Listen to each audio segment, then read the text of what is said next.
Hey everyone, welcome to a new video. This video was actually intended just to be a reply to Discord, but I thought, why not? I may as well just share it to everybody. We're looking at like an endless runner type system, and I just wanted to show how simple a basic type of endless runner can be. And this is just a way that you can sort of run this. So this is actually a response to. Okay, I can't actually tell because now I'm recording. Discord hides your usernames, but you'll know who you are. So what we've got here is I've just got a platform. It's basically just a really long cube with two box collisions on them. One that I've got a spawn box, and one that I've got as a clear box.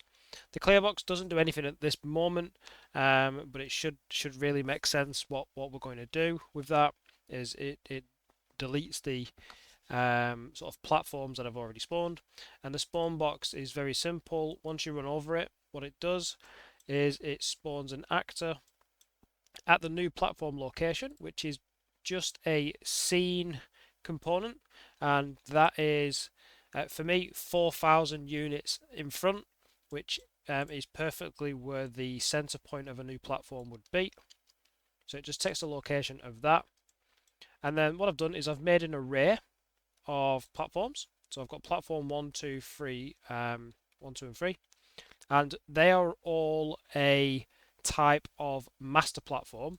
That's because the effectively what I've done is I've made a master platform, and I've right clicked and I've created a child blueprint, and effectively that then inherits everything from the parent. So make the master platform, make sure it works, and then so it makes some children. Then put the children inside an array, and then just get a random one each time. So effectively platform 1, when you look at the graph, there's nothing actually here in the code, but it is inheriting this code from its parent, so it does function as expected. So what's going to happen here, we're going to hit play.